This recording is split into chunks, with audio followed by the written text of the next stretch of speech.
الحمد لله رب العالمين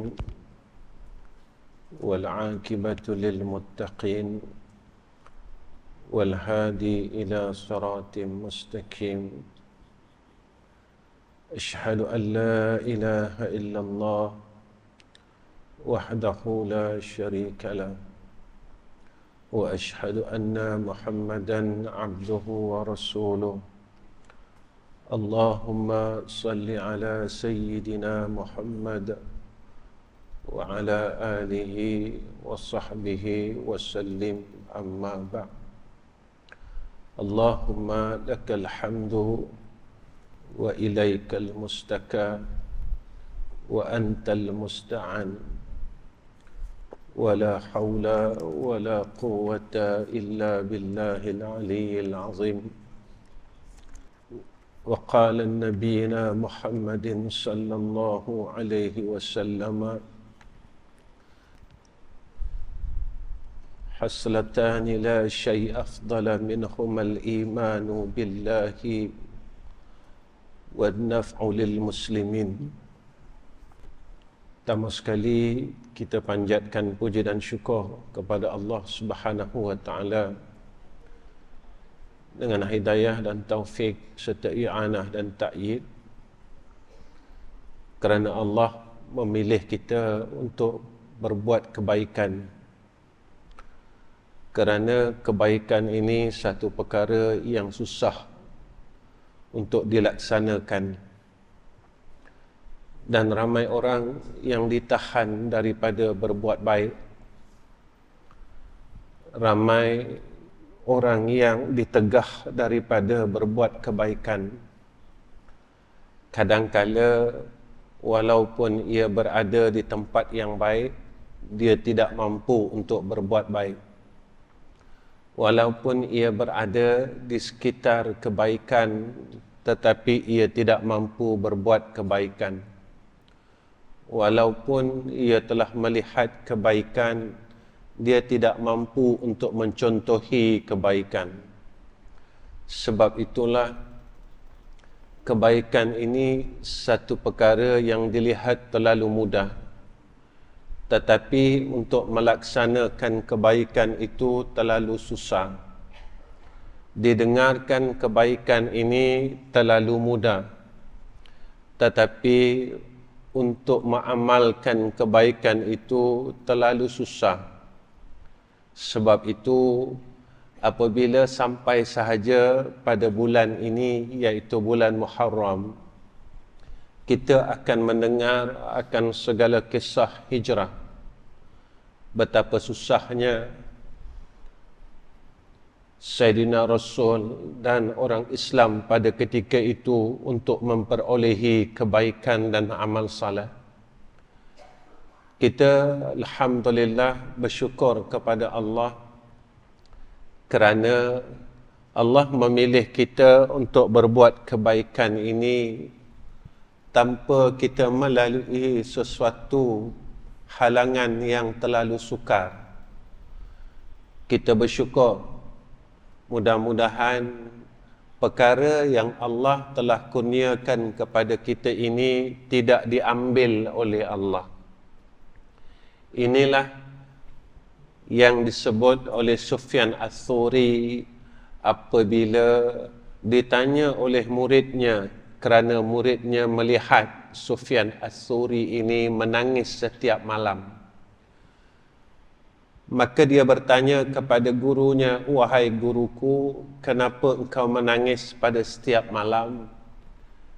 Apakah engkau takut dosa-dosa engkau tidak diampunkan oleh Allah?" Kata Sufyan Ats-Tsauri, "Aku tidak khawatir tentang dosaku kerana Allah itu Maha Pengampun. Tetapi yang aku khawatirkan saat ketika aku sakaratul maut, iman aku dicabut oleh Allah Subhanahu wa taala." Maka sebab itulah Sufyan Ats-Tsauri ini menangis, merasa ketakutan suatu saat yang belum tiba pun di dalam kehidupannya. tetapi sentiasa berada dalam fikirannya. Kerana saat itu pasti saya dan tuan-tuan akan melaluinya. Saya dan tuan-tuan akan tempuhnya saat sakaratul maut itu. Bila saya tidak tahu dan tuan-tuan tidak tahu. Tuan-tuan yang dirahmati oleh Allah, malam ini saya ingin bawa diri saya untuk muhasabah berkenaan dengan satu pesanan Luqmanul Hakim kepada putranya. Apa kata Luqmanul Hakim? Wahai anakku, ya bunayya, wahai anakku, sesungguhnya hikmah itu apabila engkau beramal beberapa perkara. Kalau kita ingin menjadi dan duduk pada tempat orang yang ahlul hikmah, orang alim, orang yang ada ilmu, orang yang bijak, kata Luqmanul Hakim, kita menjadi hukama. Orang ilmu, orang yang ada ilmu ini, mereka ini bijak. Kenapa bijak? Kerana tubuhnya di dalam dunia tetapi hatinya berada di akhirat. Sebab itu mereka ini bijak. Kerana apa? Kerana mereka tahu tubuh ini mereka akan tinggalkan di dalam dunia. Tetapi perjalanan yang hakiki, yang seterusnya adalah perjalanan akhirat. Sebab itu tubuh ini melakukan semua urusan dunia, kerja, cari rezeki, tetapi hatinya sentiasa bergantung kepada akhirat. Setiap pekerjaannya tidak keluar daripada perjalanan akhirat itu sendiri. Inilah orang bijak. Inilah orang yang dikurniakan hikmah oleh Allah Subhanahu wa ta'ala. Apa kata Luqmanul Hakim kepada anaknya? Wahai anakku, lakukan beberapa perkara. Yang pertama, kata Luqmanul Hakim, engkau hendaklah menghidupkan hati yang mati. Orang yang bijak, dia sentiasa hidupkan hati yang mati. Hati ini, tuan-tuan, adalah suatu perkara yang besar tetapi tidak dipedulikan orang lain. Dan kadang-kala diri ini sendiri tidak mempedulikan akan hati yang berada di dalam jiwa kita. Kita biarkan hati ini. Wajah kita kotor, kita bersihkan. Tetapi wajah hati ini kotor, kita tidak peduli. Badan yang tidak ada pakaian kita biarkan, tetapi hati yang bertelanjang kita biarkan. Kalau badan kita tidak ada baju, pakaian, kita akan cepat-cepat mencari pakaian, tetapi hati kita yang telah lama bertelanjang. Sebab itu di antara pakaian roh itu disebutkan kepada kita adalah haya, malu kepada Allah Subhanahu wa ta'ala. Mana perasaan malu yang ada pada kita? Apakah kita orang yang tidak ada perasaan malu? Umur Allah bagi, rezeki Allah bagi, makan minum Allah bagi, sihat Allah bagi, tapi kita masih lagi buat jahat kepada Allah Subhanahu wa ta'ala. Kita masih lagi tak tahu nak membalas budi baik Allah Subhanahu wa ta'ala. Tiap-tiap hari kita minta panjang umur kita. Kita takut umur kita pendek. Tiap-tiap hari kita minta sihat tubuh badan kita kerana kita takut sakit. Tapi apa yang kita buat dengan sihat? Hatta kita nak semayang sunat 2 rakaat pun kita tak mampu. Apa yang kita nak buat dengan hidup ni? Kalau setiap hari kita meminta panjang umur, tetapi umur yang panjang ini kita tak mampu sujud kepada Allah Subhanahu wa Ta'ala. Apakah hidup ini hanya makan, minum, tidur, berjalan? Begitu mudahlah jalan untuk masuk syurga Allah, kerana syurga Allah ini terlalu hebat. Sebab itu kita kena berusaha menghidupkan hati kita. Dalam kitab Hikam, Ibn Atta'illah Iskandariyah menyatakan bahawasanya hati ini mempunyai cahaya yang terang, tetapi ia ditutupi dengan satu penutup yang dinamakan penutup dunia. Sebab itu kita ini bukan tidak ada cahaya, tetapi cahaya itu tak keluar daripada hati kita. Hati kita ini terang sebenarnya, tetapi ditutup dengan penutup yang menjadi kegelapan sehingga tak keluar dari tangan kita, mata kita, kaki kita dan sebagainya. Apakah akibat bila hati ini mati? Bila hati ini mati, dia akan jadi keras, tuan-tuan. Kenapa hati ini jadi keras? Sebab kata Nabi SAW, hati yang keras ini berpunca daripada dosa yang terlalu banyak. Bila dosa ni banyak, hati ni mula mengeras, tuan-tuan. Apa akibat bila hati ni mula mengeras? Maka kita takkan menerima akan peringatan daripada Allah Subhanahu wa Ta'ala. Datanglah peringatan apa pun, kita akan rasa sombong dengan Allah. Aku tahu, aku dah dengar dah, aku tahu cerita ni, tetapi kita hanya tahu cerita, tetapi kita tidak mampu berbuat apa-apa dengan cerita tu. Kita tahu kisah itu, tapi kita tak mampu berbuat apa-apa dengan kisah itu. Kita tahu kalau kita berbuat demikian, jadinya demikian, tapi kita tak mampu nak buat apa-apa dengan cerita itu. Kita dengar kisah itu bertahun-tahun, kisah Ma'al Hijrah bertahun-tahun, tapi kita tak dapat apa-apa dengan kisah Ma'al Hijrah ini. Kita tetap jadi seperti mana biasa. Kalau kita jahat, tetap jahat. Kalau kita sombong, tetap sombong. Kalau kita bakhil, tetap bakhil. Kalau kita ujub, tetap ujub. Kalau kita riak, tetap riak. Kalau kita mengumpat, tetap mengumpat. Kalau kita dengki, tetap dengki. Kalau kita malas sembahyang sunat, tetap malas sembahyang sunat. Walaupun kita dengar pada bulan ini cerita Ma'al Hijrah berpuluh-puluh kali, dia cuma jadi kisah, dia cuma jadi cerita, tetapi tidak memberikan apa-apa manfaat di dalam hidup kita. Maka sia-sialah segala apa yang kita dengar daripada mulut-mulut insan-insan ini. Apabila hati ini mula keras, dia mula hilang dan diangkat malu daripada dirinya. Dia mula tidak tahu bersyukur kepada Allah Subhanahu wa Ta'ala.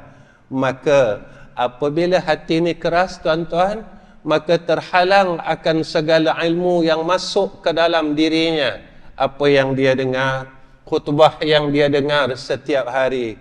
Walaupun, tuan-tuan, kalau kita kalikan akan peringatan takwa dalam hidup kita, berapa ratus kalikah kita mendengar peringatan itu? Setiap hari Jumaat, usikum wa iyaya bittaqwallah faqad fazal muttaqun. Apakah wasiat yang dilontarkan oleh seorang khatib itu memberi peringatan dan kesan yang besar di dalam hidup kita. Setiap minggu, tuan-tuan, usikum wa iyaya bittaqwallah. Takutlah kepada Allah, takutlah kepada Allah, takutlah kepada Allah.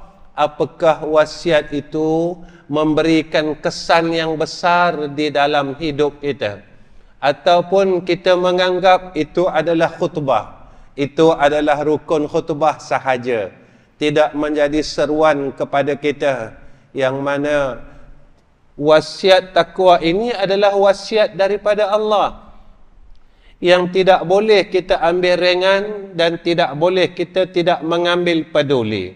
Sebab itu, apabila hati kita ini mula hidup, masa itulah hati kita akan dikurniakan oleh Allah. Hati yang hidup inilah hati yang akan dikurniakan oleh Allah lutfu, kelembutan.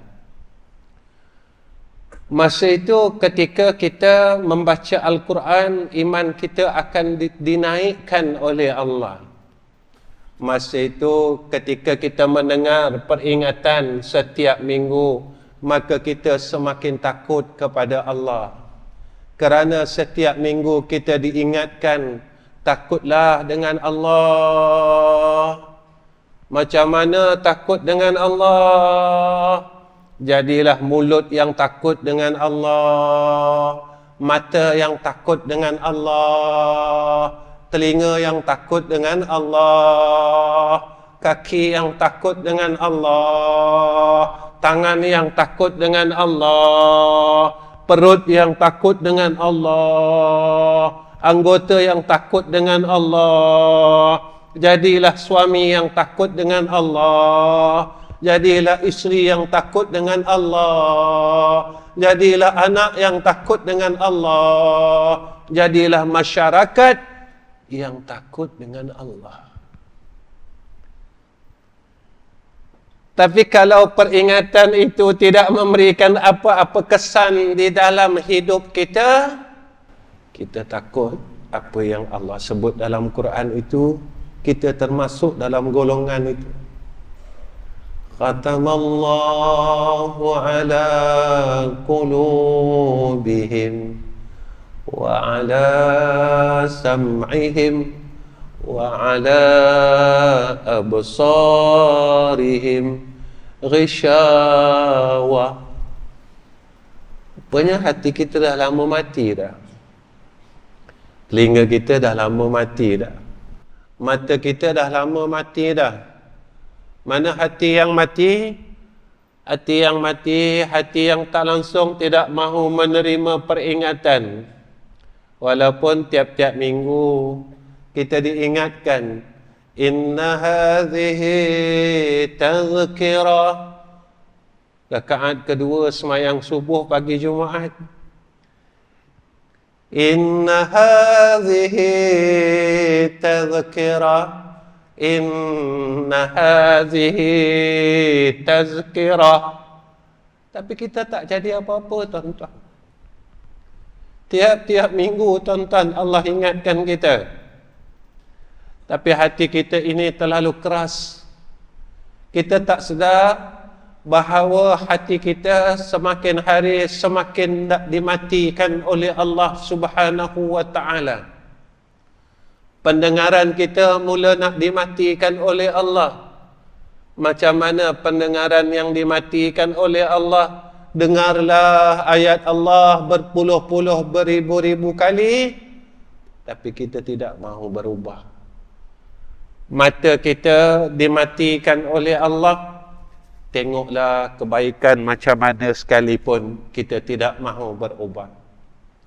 Jangan sampai hati kita dimatikan oleh Allah Subhanahu wa ta'ala.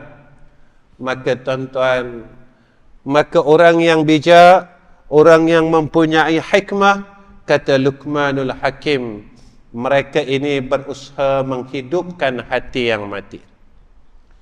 Yang kedua, kata Luqmanul Hakim, kalau kita nak dapat hikmah, bergaullah dengan orang miskin, kata Luqmanul Hakim.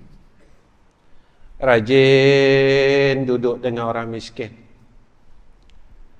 Rajin sama-sama dengan orang miskin. Kenapa, tuan-tuan? Kalau nak belajar redha, duduk dengan orang miskin. Tuan-tuan, siapa yang tak redha dengan Allah, tak redha dengan takdir Allah, Allah suruh cari dunia lain, alam lain. Kalau engkau tak redha dengan segala takdir aku, carilah alam lain. carilah dunia lain, kau carilah Tuhan lain. Tuan-tuan, kita banyak kadang-kadang tak redha dengan takdir Tuhan. Takdir yang baik kita suka. Bila takdir itu tak baik, kita merungut, kita tak boleh jadi orang sabar. Kita tak perasan ke tuan-tuan, takdir yang berlaku ini daripada Allah. Tidak siapa boleh membuat takdirnya sendiri. Tuan-tuan, boleh kita halang dapat sakit.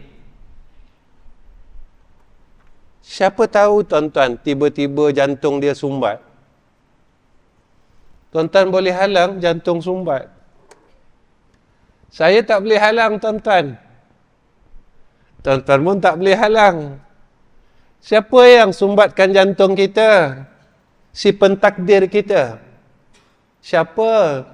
Allah.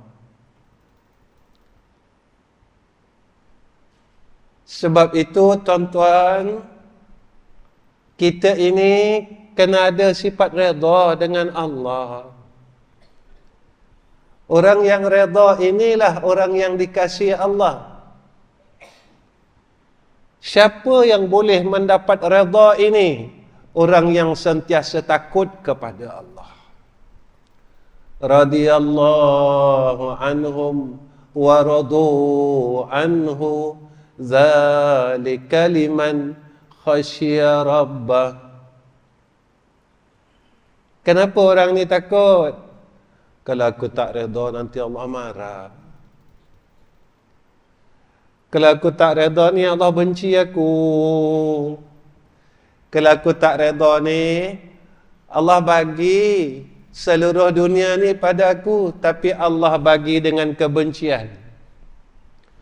Allah bagilah umur ni, tapi umur yang Allah bagi dekat aku tak mampu pun nak bangun sembahyang malam. Rupanya Allah tambahkan umur aku, Allah iringkan kebencian. Kau mintakan panjang umur, aku bagi. Tapi umur yang aku bagi ini akan menjadi sia-sia pada kita. Kau minta harta kan, aku bagi. Tapi harta yang ada pada kita menjadi sia-sia pada kita. Kita tak boleh buat baik. Tuan-tuan, sampai satu masa kita takkan mampu genggam air botol ni. Sampai nanti masa ni kita nak genggam air botol ni lemah aja. Kita tak larat nak genggam. Kita tak macam zaman muda kita dulu. Kita dah tak larat dah tuan-tuan, tak mampu dah. Kita dah tak mampu nak genggam. Sampai satu masanya saya dan tuan-tuan akan melalui sampai zaman itu. Tuan-tuan, ketika sampai zaman itu, apa yang kita perlu buat? Kita dah tak mampu genggam dunia ni dah. Genggamlah akhirat. Lepaskanlah dunia pelan-pelan. Belajarlah melepaskan dunia ini secara pelan-pelan dan redha. Redhalah kita untuk lepaskan dunia ni. Belajar, tuan-tuan, kena belajar. Saya sendiri pun tidak mampu untuk genggam sekuat-kuatnya. Tuan-tuan, sampai satu masa nanti saya akan terlepas botol ini. Sampai satu masanya. Dan Allah ajar kita, kau belajarlah untuk redha melepaskan kehidupan ini beransur-ansur. Kerana akan sampai satu masa engkau sendiri tidak mahu mampu menggenggam apa pun yang ada di sisi engkau. Belajar. Kalau kita ingin jadi orang yang ahlul hikmah, bergaullah dengan orang miskin. Selalu duduk dengan orang miskin. berada di kalangan orang miskin. Tuan-tuan, belajar daripada mereka. Mereka rasa cukup dengan Allah. Makan apa pun cukup. Makan dengan telur pun mereka syukur. Kadang-kala kita merungut, tuan-tuan, lauk yang tak berapa sedap, kita merungut, kita memprotes. Walhal, tuan-tuan, rezeki yang telah ada di hadapan kita, itulah rezeki yang telah ditakdirkan oleh Allah. Ketiga, apa kata Luqmanul Hakim? Engkau hendaklah menghormati orang yang disia-siakan.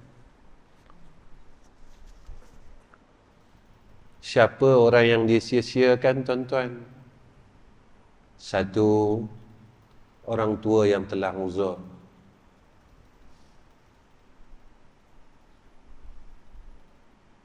Kita dah masuk fasa disia-siakan, tuan-tuan.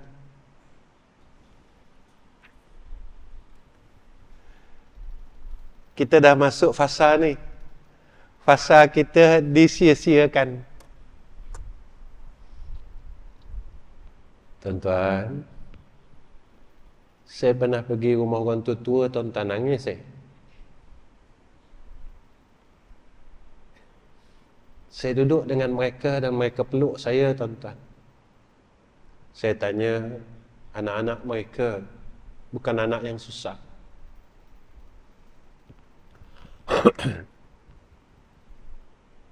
Mereka pegang tangan saya dan mereka mengadu kepada saya. Inilah nasib kami, Ustaz. Kami macam kain buruk. Waktu kami kuat dulu, kami mampu jaga cucu kami. Kami dijaga, Ustaz. Sekarang kami tak mampu dah, Ustaz. Kami dah uzur. Anak-anak kami buang kami, Ustaz. Kami nak genggam barang pun dah tak boleh, Ustaz. Kami dah tak dipedulikan. Tuan-tuan, kan doa kita kepada Allah, ampunkanlah dosa mak ayah kami, ya Allah. Kasihankanlah mak ayah kami, ya Allah. Macam mana dia kesiankan kami waktu kami kecil dulu. Kami jalan-jalan, kami jatuh, dia kejar, ya Allah. Dia bangunkan kami, dia tiupkan luka kami, dia tanya kami, sakit tak? Sakit tak? Tapi tatkala kita berada di fasa disia-siakan, tuan-tuan, takutlah ketika kita terpaksa melalui zaman disia-siakan itu. Ketika kita menemui orang yang disia-siakan, tuan-tuan, hampirlah kepada mereka dan hormati mereka dan muliakan mereka. Tuan-tuan, saya teringat pada awal tahun 90-an di Kuala Lumpur ni ada satu lorong yang semua orang takut nak pergi, kecuali orang pergi tu nak buat maksiat, iaitu lorong Haji Taib, tuan-tuan. Tahun 90-an saya bawa radio, ingat lagi, radio tu Hitachi ke Bropang, saya ingat lagi. Saya buat satu mic FM. Mic FM, masa tu radio ni kita boleh guna mic FM kan, tuan-tuan. Orang lama-lama dia ingat balik mic FM ni tadi untuk radio. Jadi saya dalam pukul 10 saya buka radio ni, tuan-tuan, mic FM. Saya bercakap di sana. Saya kata, saya bagi tazkirah di lorong-lorong itu, tuan-tuan. Awalnya tak ada orang pun. Saya cakap seorang-seorang macam orang gila. Hampir 10 minit, seorang datang. Seolah-olah saya dikerumuni hampir dekat 50 orang, tuan-tuan. Saya cerita tentang azab Allah. Saya cerita tentang syurga Allah. Saya kata, syurga ini Allah buka seluas-luasnya untuk hamba-Nya yang mahu kembali kepada Allah.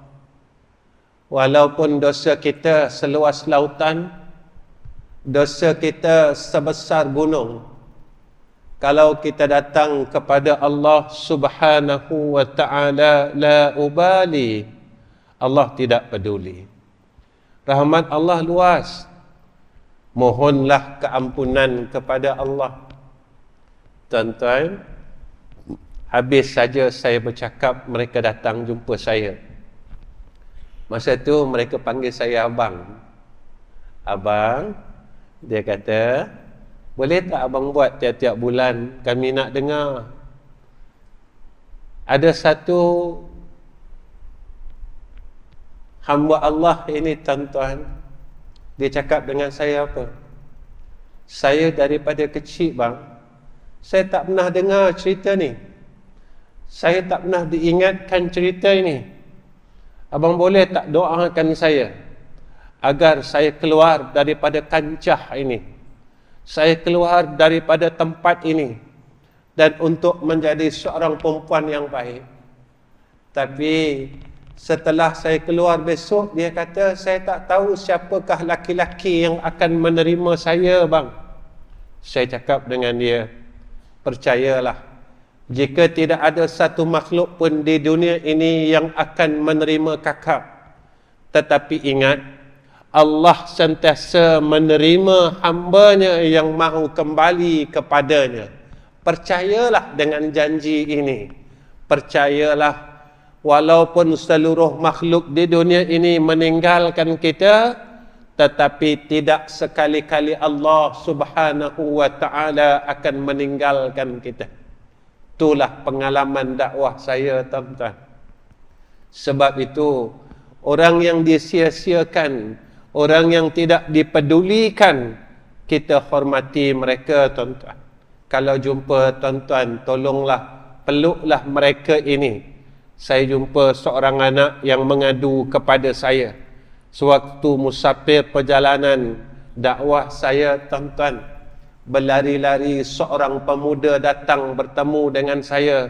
Dia kata, Ustaz, boleh tak saya peluk Ustaz? Saya kata, silalah. Tubuh saya ini untuk semua orang. Tubuh badan saya ini untuk umat Muhammad sallallahu alaihi wasallam. Tatkala ia memeluk saya, tuan-tuan, saya bertanya kepada dia, kenapakah wahai pemuda kamu ingin memeluk tubuh ini? Apa katanya? Ustaz, ketika saya memeluk tubuh Ustaz, saya merasakan Ustaz adalah ayah saya, kerana saya dibuang oleh ibu dan ayah saya serta keluarga saya. Maka saya berkata kepada pemuda ini, wahai anakku, dengarlah akan pesanan dan wasiat sebagai seorang ayahmu ini. Jika seluruh keluargamu meninggalkan engkau dan membenci engkau, ingatlah Allah sentiasa membuka ruang dan peluang untuk menyayangi engkau. Ingatlah pesanan ini, kerana kalian tidak akan menemui insan ini lagi pada waktu akan datang. Tuan-tuan, apa katanya kepada saya? Ustaz, terima kasih atas nasihat ini. Mudah-mudahan satu hari saya akan menemui keluarga yang dapat menerima saya. Tuan-tuan, ramai orang di keliling kita yang disia-siakan.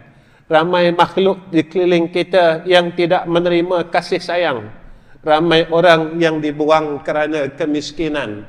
Ramai orang dibuang kerana tidak ada pelajaran. Ramai orang yang disisihkan kerana dunia tidak ada pada mereka. Lalu mereka ini dihalau dan disisih daripada keluarga.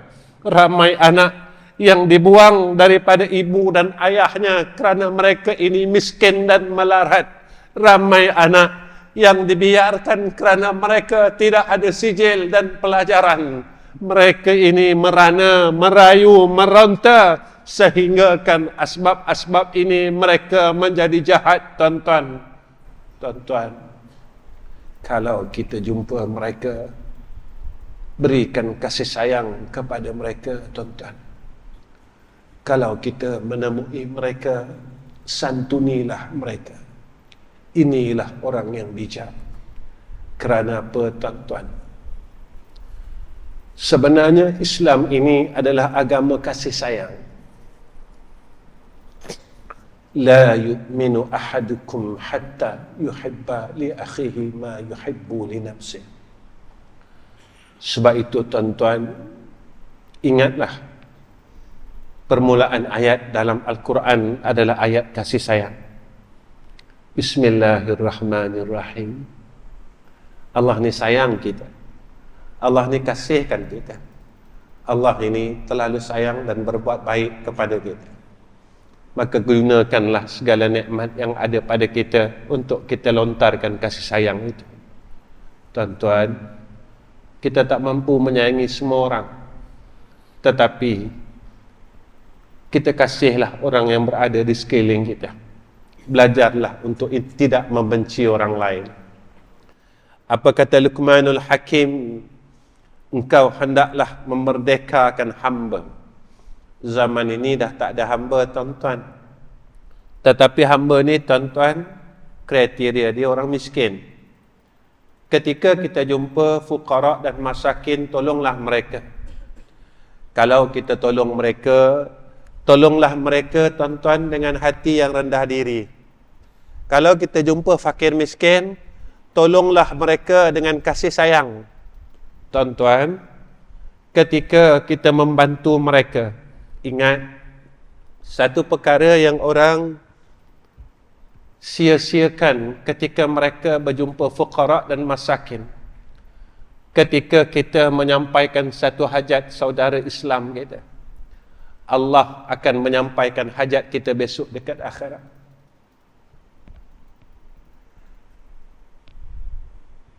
Tuan-tuan, kalau kita hati keras, lembutkan dengan fuqara dan masakin. Kalau hati kita ini tak ada malu, malukan hati kita, raihkan hati kita dengan fuqara dan masakin. Belajar untuk dapat sifat malu dengan kita memuliakan fuqara dan masakin. Tak banyak pun, tuan-tuan, bukan perlu kita beri kepada mereka 1,000 pun, 10 ringgit pun mereka telah syukur kepada Allah Subhanahu wa ta'ala. Ketika itu mereka sangat memerlukan. Sekarang kita senang, kita tak tahu siapa yang susah. Ketika kita menemui orang susah, tuan-tuan, jangan kita biarkan peluang ini. Itulah sebenarnya jalan kita untuk masuk syurga. Kerana peluang itu telah ditakdirkan oleh Allah Subhanahu wa ta'ala. Kenapa orang miskin ini datang jumpa kita? Itulah takdir Allah. Sebenarnya, kalau kita tengok dan kita lihat dengan mata hati kita, Allah nak suruh aku masuk syurga dengan jalan ni rupanya. Allah datangkan kepada aku seorang fuqara dan masakin. Maka Allah nak jadikan peluang ini untuk aku. Kenapa Allah bagi aku peluang ini? Sebab Allah berikan kepada aku kemudahan walaupun tidak banyak daripada sudut dunia. Tetapi aku melebihi akan dunia ini daripada orang yang pernah aku temui dan aku jumpai. Percayalah, tuan-tuan. Di madrasah kami, berbagai golongan yang ada. Orang yang tak ada apa-apa, tuan-tuan. Siapa yang duduk madrasah saya, tuan-tuan, semuanya saya bagi belanja setiap bulan. Kadang orang hairan tanya saya, Ustaz bagi duit pada semua orang yang duduk sekolah, Ustaz? Ya. Siapa pun. Walaupun saya tak mampu banyak, tuan-tuan. Walaupun saya mampu bagi seorang RM500, RM400, orang tua-tua yang duduk di madrasah kami tak ramai pun, ada 5-6 orang. Tapi saya cakap dengan diri saya dan saya mengadu dengan Allah. Ya Allah, terima kasih kerana Kau datangkan mereka-mereka ini kepada tempatku dan kepada aku.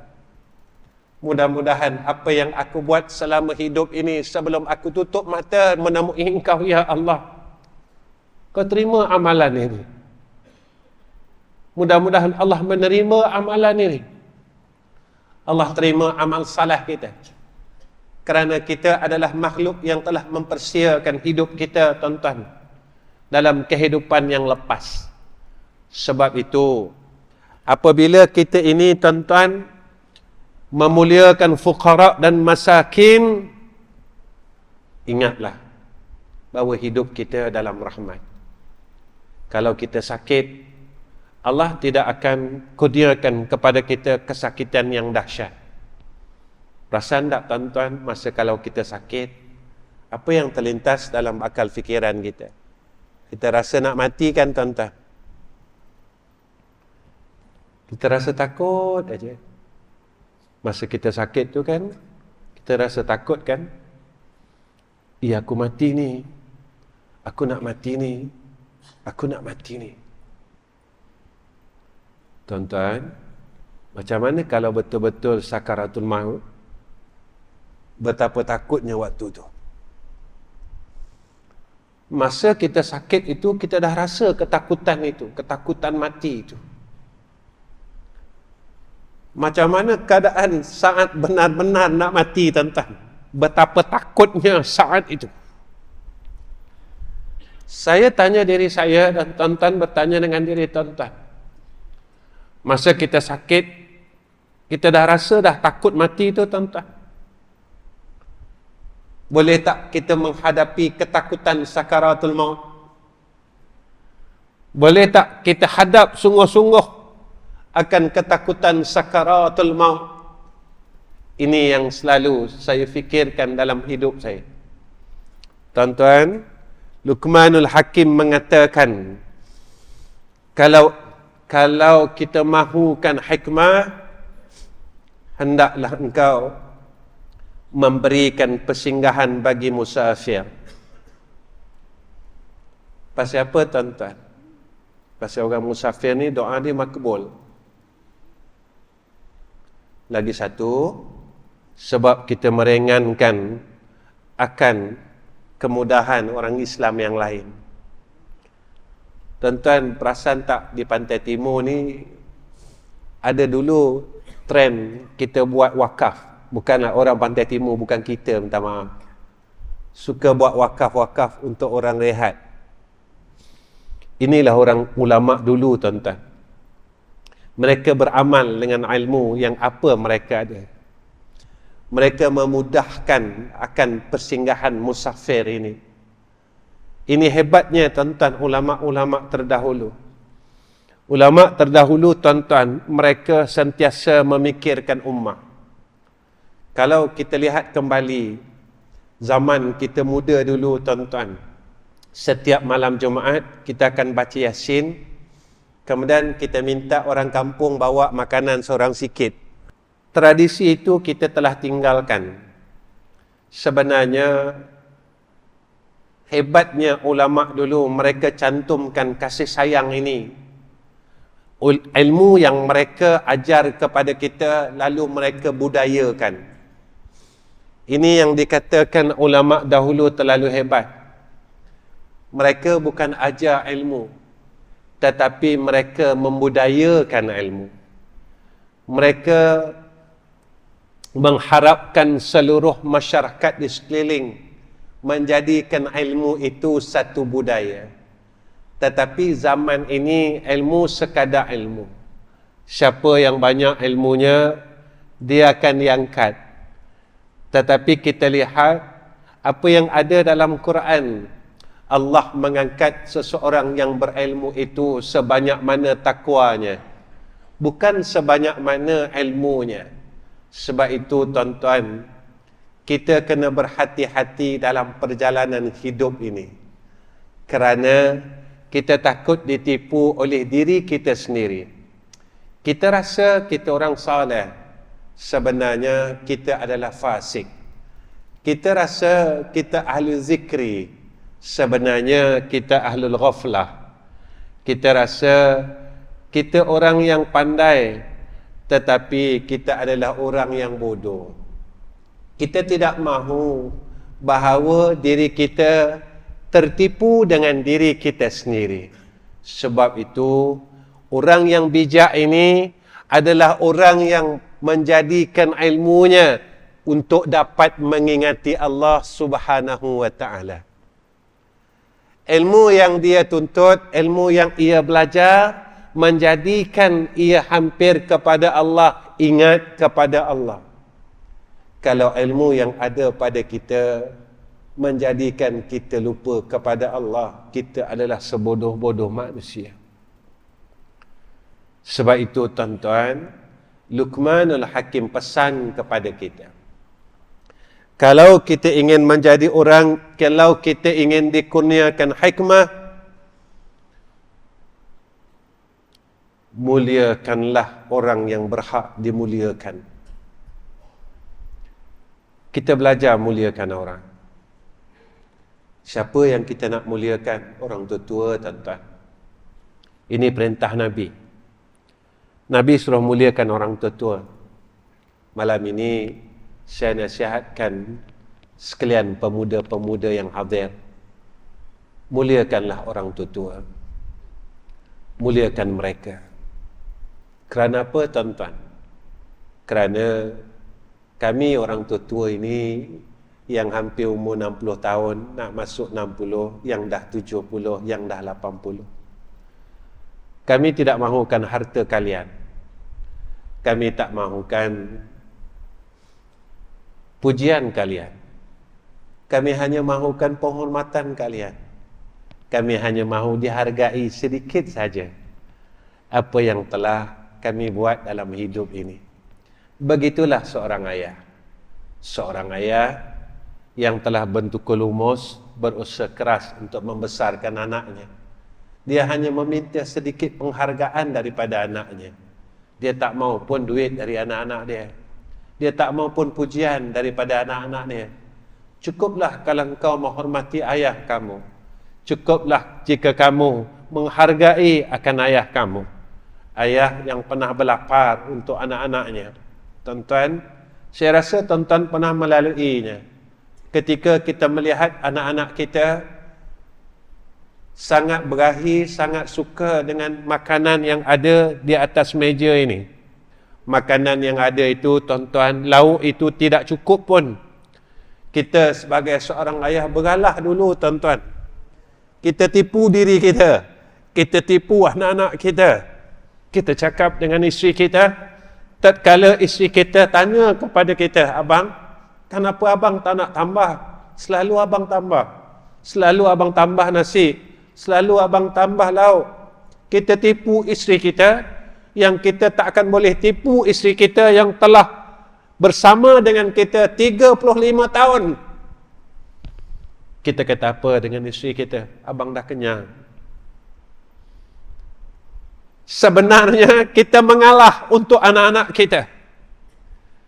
Kita biarkan anak-anak kita untuk dapat makan yang puas, minum yang puas. Walaupun sebagai seorang ayah masih menginginkan makanan itu, tetapi demi anak-anaknya, ia sanggup mengundurkan diri. Pengorbanan yang tidak dipandang oleh anak-anak, pengorbanan yang tidak dinilai oleh seorang anak, itulah yang telah kita lakukan selama hidup kita. Saat mereka memerlukan duit, saat itu kita berkata kepada mereka, insya-Allah ayah akan usahakan. Dan mereka tidak tahu saat itu kita sangat tidak ada harta pada waktu itu. Mereka tak tahu, tuan-tuan, kita gadaikan maruah kita dengan kita meminjam kepada jiran kita, yang tidak langsung diketahui oleh anak kita yang kita rahsiakan puluhan tahun.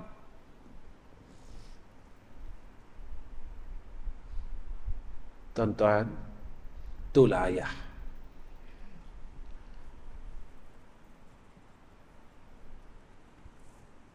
Saat kita ingin dihargai, mereka tidak menghargai kita. Sebab itu, hebatnya anak ini.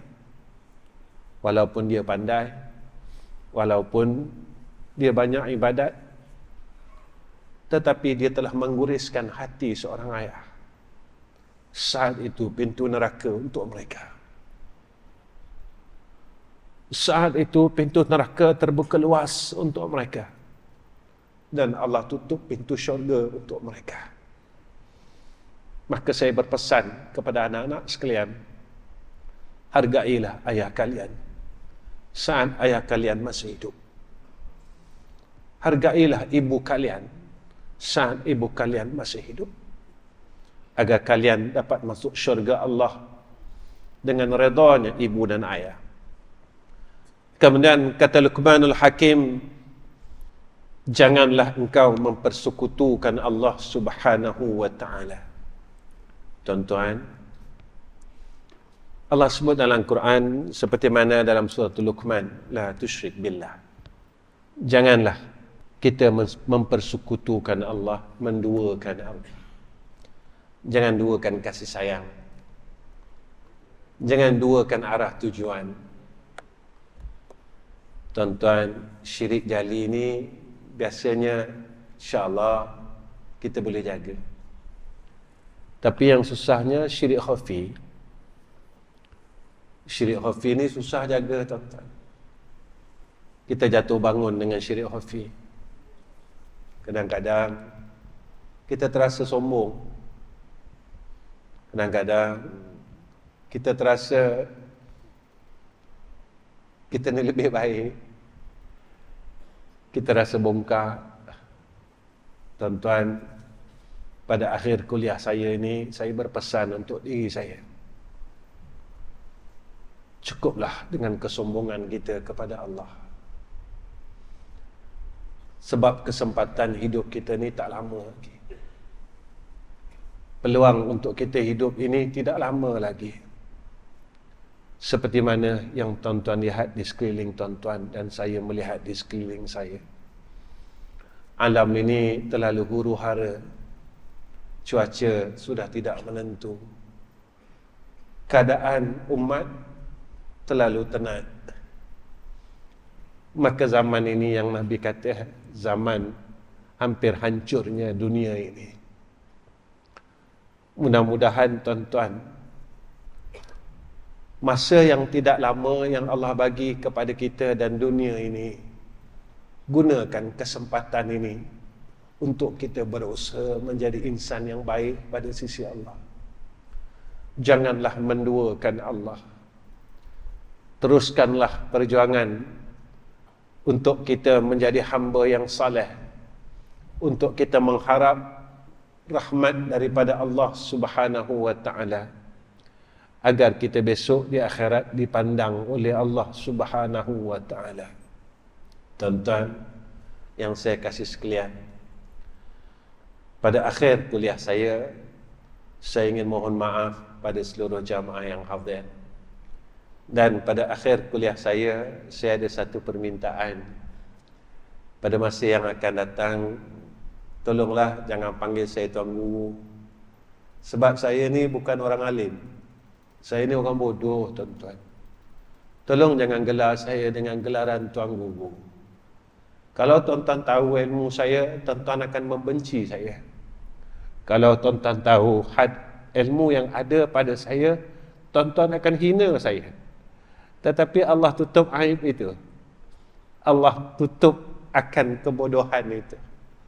Tuan-tuan, saya amat berharap pada semua orang, dan orang yang melihat live ini pun, tolonglah jangan gelar saya sebagai Tuan Guru.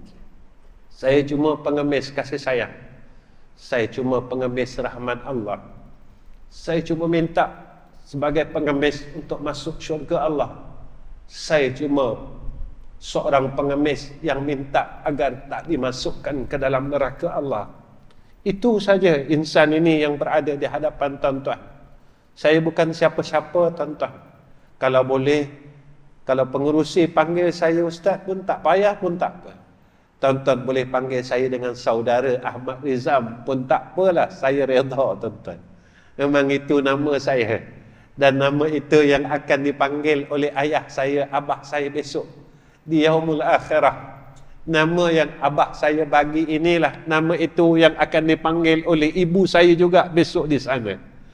Tuan-tuan, macam mana panggilan kita di dalam dunia, begitulah panggilan itu akan dipanggil besok oleh keluarga kita di sana. Ingat bahawasanya dunia ini terlalu akhir, masanya terlalu dekat. Maka saya berpesan untuk diri saya, berubahlah menjadi hamba yang lebih baik. Sebab itu pada akhir kalam ini saya melihat satu kalam hukama, janganlah kita ingin lebih baik daripada orang lain, tetapi biarlah kita ingin lebih baik daripada diri kita yang sebelumnya. Janganlah kita ingin lebih baik daripada orang lain, tetapi biarlah kita inginkan kita lebih baik daripada diri kita sebelumnya, supaya kita menjadi orang yang dirahmati oleh Allah Subhanahu wa taala. Dan akhir kalam berkenaan dengan madrasah yang mana sekarang ini kita sedang untuk siapkan shilling madrasah dan wiring madrasah, kerana dulu kita sedang mencari dana untuk tile madrasah. Alhamdulillah dana tile tu dah selesai tuan-tuan, 25,000. Cuma sekarang ini kita nak cari dana shilling, dan besinya semua dah pasang. Kita tengah tunggu material daripada pemasang shilling tersebut. Jika tuan-tuan ingin sama-sama dengan kami, kos shilling sahaja iaitu RM45,000.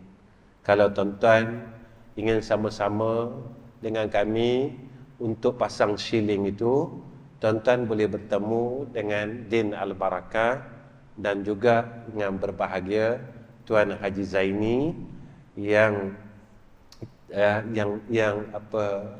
terlibat dalam pengurusan pembinaan tersebut. Tuan-tuan bolehlah menemuinya, dua orang ini di Kuala Terengganu. Mereka adalah keluarga saya, dan sebenarnya seluruh rakyat Terengganu adalah keluarga saya. Kerana apa tuan-tuan? Saya amat berterima kasih kepada seluruh umat Islam dan orang-orang di Terengganu. Sepanjang saya bina Darul Atik Dakwah Center di Kampung Gemuruh ini, adalah satu perkara yang terlalu ajaib dalam hidup saya. Sebab saya pernah buat sekolah di Selangor atas nama Raudatul Ulum. Saya bersusah payah tuan-tuan, saya seorang-seorang aja. Saya tak ada kawan, saya cuma ada isteri dan anak-anak untuk siapkan surau, siapkan bangunan asrama. Tetapi Darul Atik Dakwah Center ini, saya tak banyak fikir tentang perkara pembinaan. Semua kawan-kawan di Kuala Terengganu ini, mereka fikirkan untuk saya. Betul tuan-tuan, kadang-kadang saya menangis seorang-seorang. Sekolah itu digembar-gemburkan nama saya, tapi saya tak banyak fikir pun tentang sekolah itu. Dana mereka tolong carikan, mereka tolong usahakan. Tuan-tuan datang ke madrasah, tuan-tuan tolong berikan sumbangan ini. Saya dengar ada orang hantar simen, orang hantar itu, orang hantar ini. Cuma namanya nama saya tuan-tuan. Jadi saya rasa anugerah daripada Allah, dan orang Terengganu ini adalah orang yang hebat pada sisi Allah. Malam ini saya ambil kesempatan, saya mengucapkan terima kasih pada seluruh jamaah Terengganu. Saya ucapkan terima kasih, terima kasih, terima kasih kerana seluruh jamaah Terengganu membantu untuk membina Darul Atik Dakwah Center ni. Mudah-mudahan kalaulah, ini doa saya, kalaulah tuan-tuan, saya ini dapat masuk syurga Allah, saya akan sebut nama tuan-tuan besok di hadapan Allah Subhanahu wa ta'ala.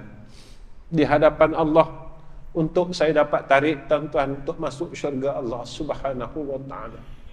Tetapi saya berharap kepada tuan-tuan, kalaulah tuan-tuan jumpa saya besok di dalam neraka Allah, tolonglah sebut nama saya dan panggil nama saya, dan sebut nama saya di hadapan Allah Rabbul Izzah.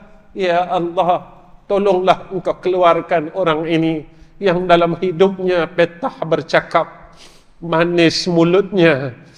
Tolonglah kerana kami pernah mengenalinya, dia pernah juga berbuat sedikit kebaikan yang tidak ada pun pada sisi engkau. Jika kebaikan itu engkau pandang, keluarkanlah daripada neraka engkau ya Allah. Tuan-tuan janji dengan saya ya, tolong tuan-tuan janji dengan saya, jika tuan-tuan nampak saya di dalam neraka Allah, tolonglah tuan-tuan berdoa dan meminta Allah keluarkan saya daripada neraka Allah. Wa akhirul kalam, wassalamualaikum warahmatullahi wabarakatuh. Bismillahirrahmanirrahim. Alhamdulillahi rabbil alamin. Wassalatu wassalamu ala asyrafil anbiya wal mursalin wa ala alihi wa sahbihi ajma'in. Ya Allah, tolonglah berikan ruang dan kesempatan untuk kami berbuat kebaikan, dan setiap kebaikan yang kami buat, tolonglah terima ya Allah. Ya Allah, jika kami masih lagi tidak dapat meninggalkan kejahatan dan menjadi orang baik, tolonglah pimpin kami ya Allah.